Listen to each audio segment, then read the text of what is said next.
দিয়েছিলেন। আল্লাহ পাক রব্বুল আলামিন মুহররমের 10 তারিখে আদম আলাইহিস সালাতু ওয়াস সালামের দরখাস্তটাকে কবুল করে নিয়েছে। আদম আলাইহিস সালাতু ওয়াস সালামকে আল্লাহ পাক রব্বুল আলামিন বললেন, লা তাকরাবা হাযিহিশ শাজারা ফাতাকুনা মিনাজ জালিমিন। হে আদম, তুমি সমস্ত জায়গায় ঘোরাফেরা করতে পারবা, সমস্ত জিনিস ভক্ষণ করতে পারবা, লা তাকরাবা হাযিহিশ শাজারা, কিন্তু এই গাছের নিকটবর্তী হয়ো না এবং এই গাছের ফলও খেও না। যদি খাও তাহলে ফাতাকুনা মিনাজ জালিমিন, তুমি কিন্তু জালেমদের অন্তর্ভুক্ত হয়ে যাইবা। ওই সময় কিন্তু তোমাকে জান্নাত থেকে বাহির করে দেওয়া হবে। আল্লাহ কি বললেন?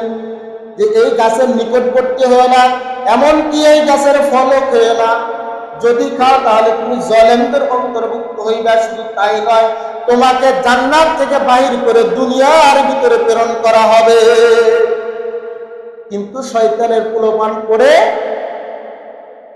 নবীরা তো ভুল করে না, কিন্তু শয়তানের ধোঁকায় পড়ে যখনই ফল খায়, গাছের নিকটবর্তী যায়, তাহাদের জরুরত শুরু হয়ে যায়।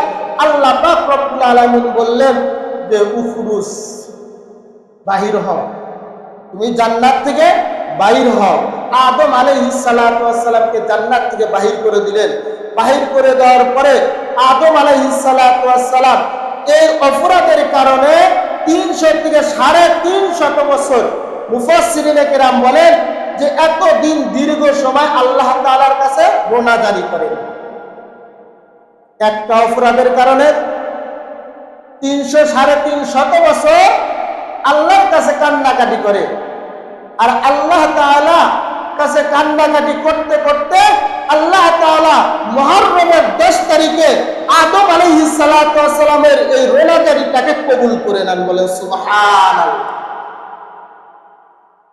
আল্লাহ পাক রব্বুল আলামিন আদমকে লক্ষ্য করেই আদমের এই দোয়াটাকে কবুল করে নেন। শুধু তাই নয়, আল্লাহ পাক রব্বুল আলামিন কোরআনুল কারীমের ভিতরে একটা আয়াতে কারিমাও নাজিল করে দিলেন।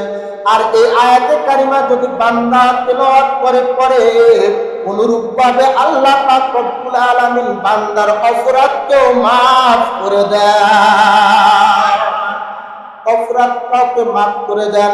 এই জন্য ওই আয়াতে কারিমার ভিতরে আল্লাহ পাক রব্বুল আলামিন বলেন, কত সুন্দর করে আমরা সব সময় মোনাজাতের ভিতরে পড়ি, রব্বানা যালামনা, একটু বলা যায় না সবাই মিলে? রব্বানা যালামনা আনফুসানা ওয়া ইল্লাম তাগফির লানা ওয়া তারহামনা লানাকুনান্না মিনাল খাসিরিন। এটা কি আমরা মোনাজাতের ভিতরে পড়ি কিনা? আমরা মোনাজাতের ভিতরে পড়ি রব্বানা যালামনা। আদম আলাইহিস সালাতু ওয়াস সালামকে লক্ষ্য করে আল্লাহ পাক রব্বুল আলামিন বললেন, রব্বানা যালামনা, হে প্রভু, আমি জালেমদের ভিতরে অন্তর্ভুক্ত হয়ে গেছি, আমি নিজের নফসের উপর জুলুম করেছি। রব্বানা যালামনা রব্বানা যালামনা আনফুসানা, আমি নিজের নফসের উপর জুলুম করেছি। আনফুসানা ওয়া ইল্লাম তাগফির লানা, আমাকে মাফ করে দাও। ওয়া তারহামনা, আমার উপর দয়া করো, কি করো? দয়া ও মায়া করো। ওয়া তারহামনা লানাকুনান্না মিনাল খাসিরিন। আল্লাহু আকবার। আল্লাহ পাকের কাছে দরখাস্ত করলেন, আমি ক্ষতিগ্রস্ত হয়ে গেছি, আমি নিজের নফসের উপর জুলুম করেছি, আমি অন্যায় করেছি।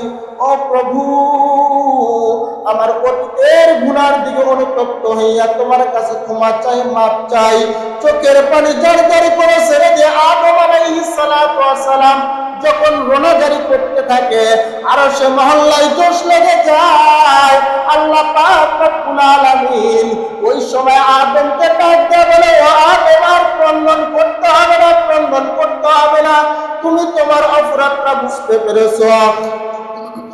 ও আমার বান্দা, আমি তোমার এই অপরাধ বোঝার কারণে, ও আদম তুমি আমার এই অপরাধ বোঝার কারণে আমি আল্লাহ পাক রব্বুল আলামিন খুশি হইয়া তোমার পিছনের জিন্দেগির গুনাহ খাতা মাফ করে দিলাম। শুধু তাই নয় ও আদম, আমি আল্লাহ পাক রব্বুল আলামিন তোমার এই অপরাধ মাফ করে দিয়ে আমি তোমাকে উচ্চ মাকাম দান করে দিলাম। এই জন্য যখন কোন বান্দা নামাজের পরে এই দোয়াটা করতে থাকে, রব্বানা যালামনা আনফুসানা ওয়া ইল্লাম তাগফির লানা ওয়া তারহামনা লানাকুনান্না মিনাল খাসিরিন, আর চোখের পানি ছেড়ে দেয়, আল্লাহ পাক রব্বুল আলামিনের আরশে জোশ লেগে যায়। আল্লাহ পাক রব্বুল আলামিন আদম আলাইহিস সালাতু ওয়াস সালামের মতো আশুরার দিনে মুহররমের 10 তারিখে যেমন করে আদম আলাইহিস সালাতু ওয়াস সালামকে maaf করে দিয়েছেন, অনুরূপভাবে বান্দা যখন চোখের পানি ছেড়ে দেন নামাজের মুসাল্লায় এরকম ভাবে দোয়া করতে থাকে, রব্বানা যালামনা, হে প্রভু আমি নিজের নফসের উপর জুলুম করেছি, এরকম ভাবে নিজের ভুলকে সংশোধনের জন্য বুঝতে পারে আর চোখের পানি ছাড়ে। আল্লাহ পাক রব্বুল আলামিন বলেন, বান্দা তোর চোখের পানি জমিনে পড়ার আগে আমি আল্লাহ পাক রব্বুল আলামিন তোমার পিছনের জিন্দেগির গুনাহ খাতা মাফ করে দিলাম। সম্মানিত হাজরিন, এই মুহররমের 10 তারিখে আদম আলাইহিস সালাতু ওয়াস সালামকে পরিত্রাণ দান করেছেন।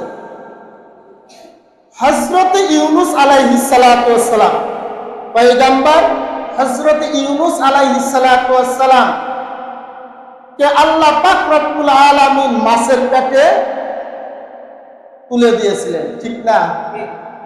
প্রথম একটা মাছ তাকে গিলে ফেলে, আরেকটা তাফসীরের কিতাবের ভিতরে এসেছে আরেকটা মাছ এসে ওই মাছকেও গিলে ফেলে। তাহলে অন্ধকার কয়টা হলো? এক দুনিয়ার থেকে চলে গেছে, এক অন্ধকারে পড়ছে, মাছের পেটে গেছে, দ্বিতীয় আরেকটা মাছ এসে গিলে ফেলেছে। অন্ধকার আর অন্ধকার, এই অন্ধকার থেকে আল্লাহ তাআলা কিভাবে মুশকিল দান করলেন? আল্লাহ পাক রব্বুল আলামিন ওই সময় ইউনূস নবী আলাইহিস সালাতু ওয়াস সালামকে লক্ষ্য করে একটা দোয়া শিখাইলেন। কি শিখাইলেন?